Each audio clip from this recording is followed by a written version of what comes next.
We are wired to want premium homes, status symbols, the latest technology. It is human nature to desire what our neighbors possess. But this universe operates with a severe glitch. Human desires are infinite, while physical reality is bound by strict, unyielding limits. There is simply not enough of everything for everyone. This harsh reality is scarcity. If the world offered unlimited pizza and infinite bank balances, the concept of economics would vanish. We study it only because every resource, from time to silicon, has an end. Every choice demands a permanent sacrifice.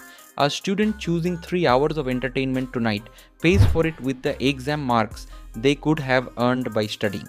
The true cost of any decision is the value of the path you were forced to abandon. This is opportunity cost. Life is a constant calculation of which sacrifices hurt the least.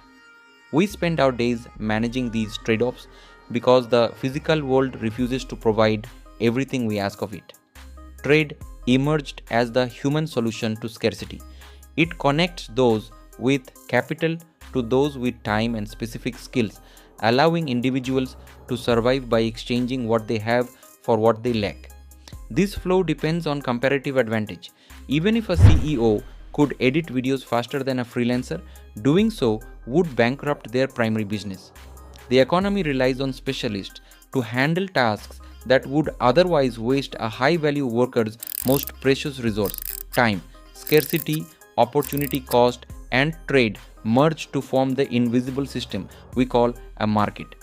It is an environment governed by incentives where buyers seek value and sellers chase profit. This chart identifies the equilibrium price, the glowing point where a buyer's budget aligns perfectly with a seller's profit margin. When a monsoon destroys a harvest, supply crashes while demand remains disparate, forcing the equilibrium point violently up the axis, causing prices to skyrocket. In 1776, Adam Smith described this self-correcting chaos as the invisible hand. The high price tag acts as a signal, drawing in more sellers until the balance of supply and demand eventually resets.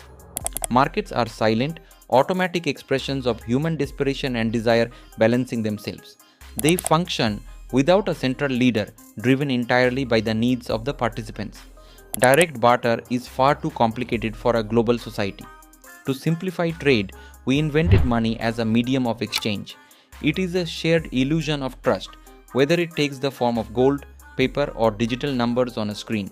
We imagine banks as secure locker rooms where our cash sits safely in a vault. In reality, banks create new money out of thin air to fuel the economy.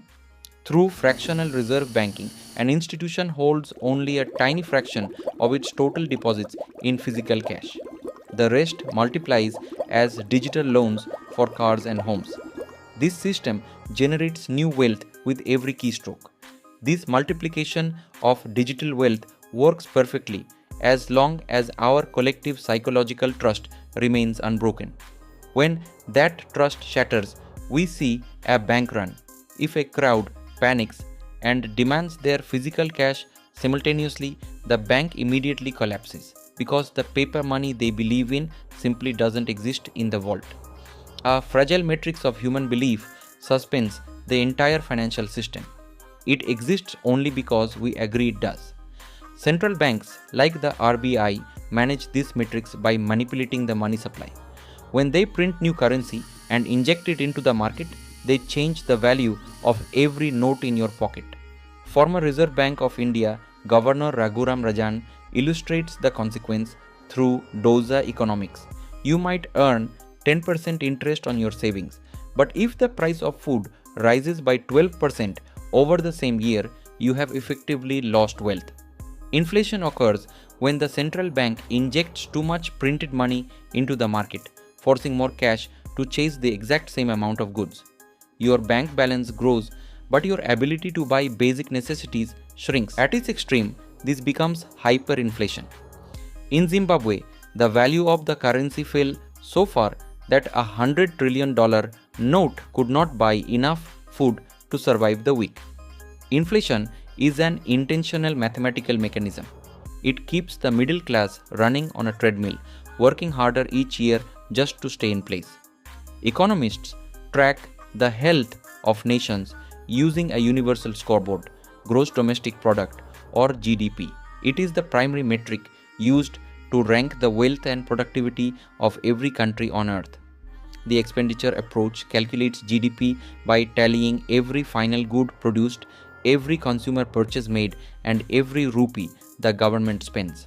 However, this scoreboard contains a massive logical flaw highlighted by economists like Kaushik Basu.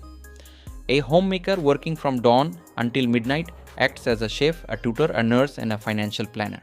Because no salary is paid, the GDP values this essential labor at zero. Simultaneously, a factory that profits while polluting a river increases the GDP.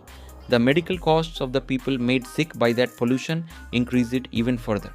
The metric rewards consumption and industrial output regardless of the damage caused. Macroeconomic scoreboards measure the size of the industrial machine. They remain blind to the invisible human sacrifices that actually sustain a society. If the market is a rational machine, we must ask why millions of hardworking people stay trapped in poverty while others thrive. Research by Abhijit Banerjee refuted the idea that the poor are simply lazy. The reality is biological. This is the poverty trap. The extreme biological stress of lacking basic resources destroys the brain's capacity for long-term financial planning. When every waking moment is a struggle for survival, the future becomes an abstract concept. A person in deep poverty will spend found money on an immediate comfort like a meal or a television because their distressed brain requires an instant hit of joy to endure the present. They are reacting to biological desperation, not mathematical theory. Economics reveals the hidden depths of human psychology. Until we understand the mechanics of the mind, we cannot break the matrix.